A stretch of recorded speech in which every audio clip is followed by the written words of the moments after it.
Um, so in meditation, like if you're wondering, oh, how long should I meditate? And it's just like you try and just accomplish this one thing, and once it's accomplished, you're pretty much done, and you can sit in that accomplishment for as much as you want or whatever. Most people seem to wind up at 20 to 40 minutes, although you do this very fast if you're into other stuff that's more interesting to you.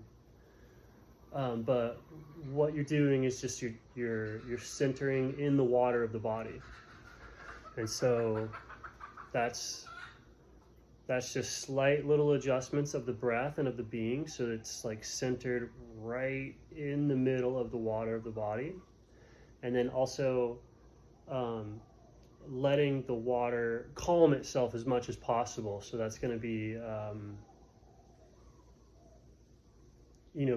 breathe in such a way that it causes as little disturbance to the water as possible as you're centered in it, and so that just feeling the submersion and the depth in the water of the body. And then once that's there, you're pretty much good. It's good to just sit in that state for like 20 minutes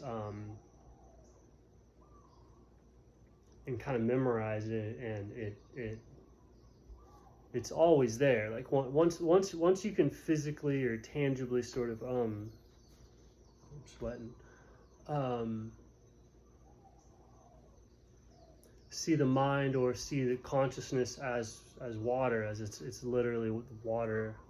If you're going to try and think about it of like, oh, where am I meditating?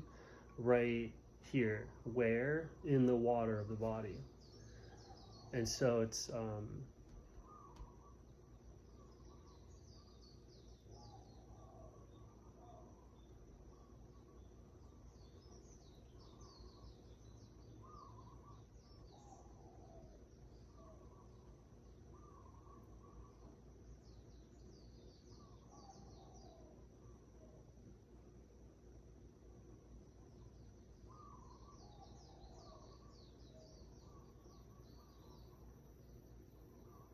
and by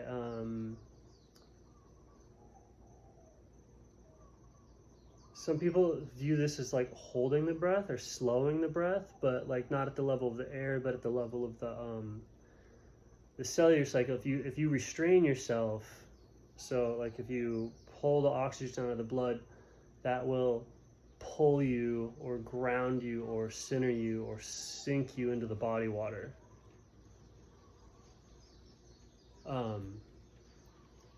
So that super gentle breath restriction is like diving down or holding a weight or whatever, and then you do have to sort of reoxygenate at some point, and so that's going to bring you back up.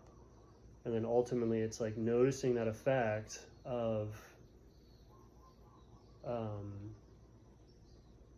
letting go without resupplying in terms of the breath.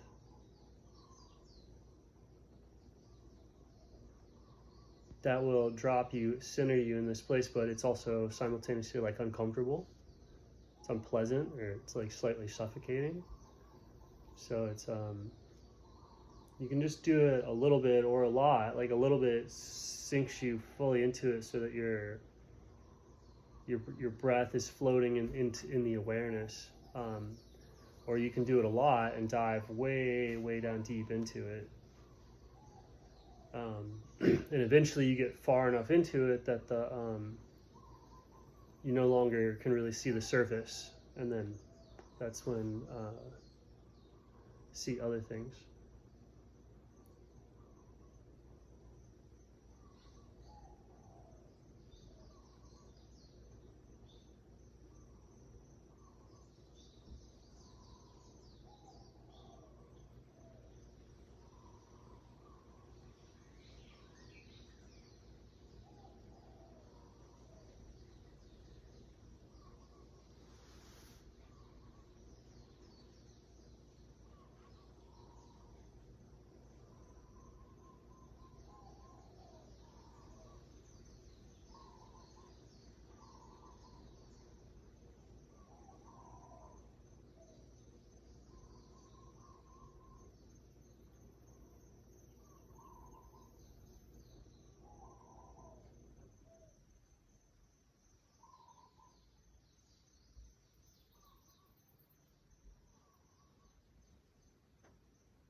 And so hyper breath purges, like I guess sort of Wim Hof stuff, where you like let all your air out and then just wait for a long time, that'll hyper pull you, center you from the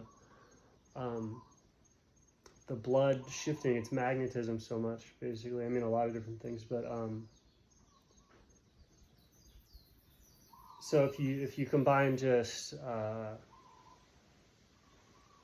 you just just notice that all the breath work stuff is your, as you thirst for breath, as your blood depletes, as that system comes under tension, it causes it shifts the buoyancy, and it shifts the hydrostatic tension of the mind water body water interface, the blood mind body water interface thing. It just pulls it taut.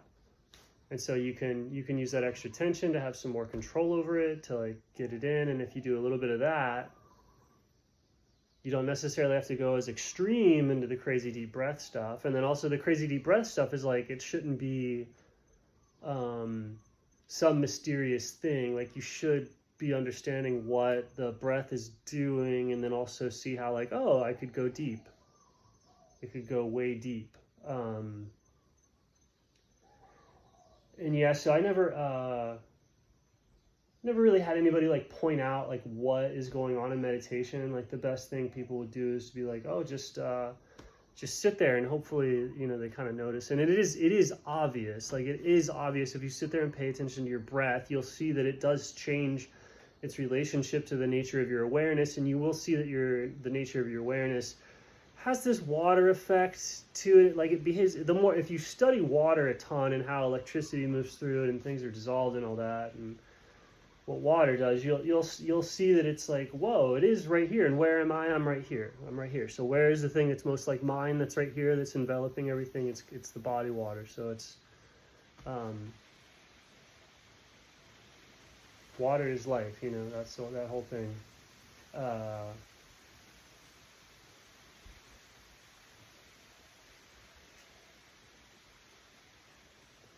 And so being in that, you know, good step one, and then doing exercises or doing the physical motion where you get all of that being stirring. And most people are good at stirring the being, but without the meditation, it can kind of be like, you know, running around in 2 feet of water, like just having it run into you waist high, versus like laying down. Like, even if you're pretty shallow or whatever consciousness, if the conscious, just from age or injury or illness or whatever, even if your consciousness is low, if you understand it, you can lay in it and float and be fully suspended by it and do anything anybody in super deep consciousness can do.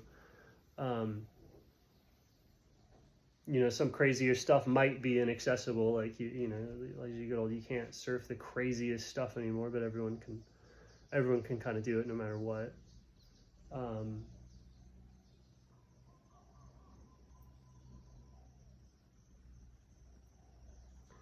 And yeah, so that's, in my opinion, that's how to meditate.